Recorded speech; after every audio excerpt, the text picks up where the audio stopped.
오늘 아침을 여는 말씀은 여호수아 11장 15절 말씀입니다. 여호와께서 그의 종 모세에게 명령하신 것을 모세는 여호수아에게 명령하였고 여호수아는 그대로 행하여 여호와께서 모세에게 명하신 모든 것을 하나도 행하지 아니한 것이 없었더라. 아멘. 여호수아 11장은 여호수아가 하나님께서 명하신 대로 가나안 온 땅을 점령하고 평화를 누리는 이야기를 전해주고 있습니다. 말씀을 통해 하나님 나라를 세워가야 할 우리가 어떻게 세상과의 싸움에서 승리할 것인지 살펴보도록 하겠습니다. 1절은 하솔 왕 야빈이 이 소식을 듣고 라고 시작합니다. 하솔은 갈릴리 호수 북쪽 상부 요단 계곡에 위치한 가나안의 강력한 도시 국가로 메소포타미아에서 애굽으로 가는 경로에 위치하여 정치적, 경제적으로 상당히 중요한 기능을 담당했습니다. 이러한 하솔을 다스리던 야빈이 어떤 소식을 들었다는 것입니다. 여기서 이 소식이란 10장에서 언급된 사건으로 이스라엘이 기브온 전투에서 일방적으로 승리하고 가나안 남부 전 지역을 정복했다는 소식을 가리킵니다.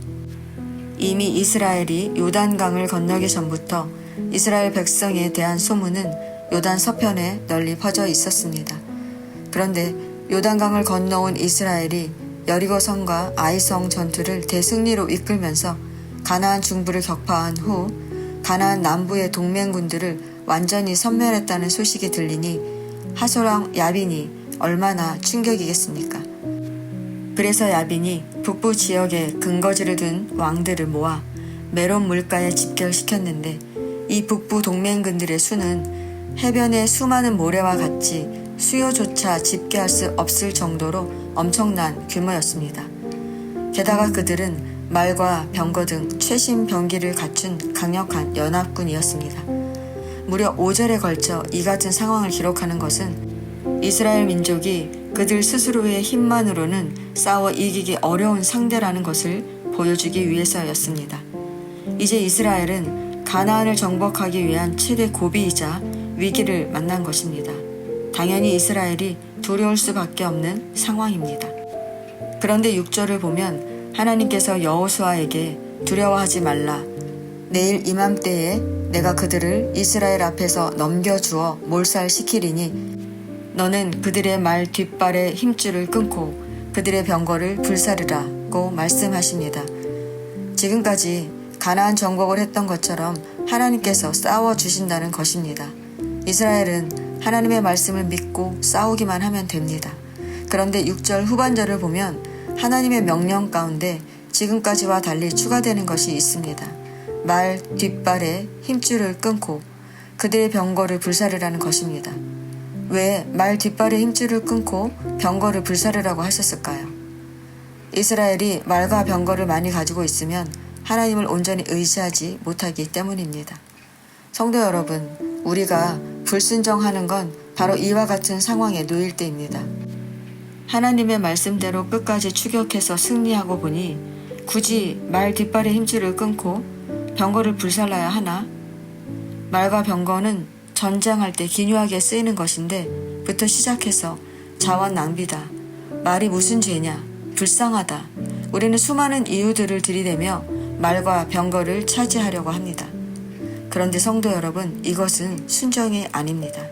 순종은 하나님 말씀에 100% 따르는 것이 순종입니다. 하나님의 명령대로 전쟁을 치렀다고 할지라도 내 생각대로 말과 병거를 취한다면 그건 불순종입니다. 우리는 스스로를 지혜롭다 여기며 우리의 생각에 더 합리적인 방법을 선택하고 하나님의 명령을 일부만 순종하는 경우가 얼마나 많은지 모릅니다. 그러나 우리가 기억해야 할 것은 그렇게 우리의 생각대로 행하는 것은 하나님께 불순종하는 것뿐만 아니라 결국 우리를 하나님께로부터 멀어지게 만든다는 것입니다. 성도 여러분, 우리도 매일매일 이러한 전쟁 가운데 살아가고 있습니다. 이스라엘이 약속의 땅 가나안을 정복해야 하나님 나라를 세우고 택함받은 백성으로서의 사명을 감당할 수 있는 것처럼 우리도 세상과의 싸움에서 승리해야 참된 그리스도인이 될 수 있습니다. 그러나 세상은 우리가 참된 그리스도인으로 살아가지 못하도록 계속해서 우리의 생각에 틈을 만들 것입니다. 굳이 그렇게까지 해야겠어? 우리에게 이익이 되는 거니까 괜찮을 거야 라고 속삭입니다. 성도 여러분, 이것은 육의 싸움이 아닙니다. 우리의 마음을 흔들고 불안과 공포로 두렵게 하여 영혼을 갉아먹는 영적 싸움입니다. 영적 싸움은 우리의 힘으로 도저히 싸워 이겨낼 수가 없습니다.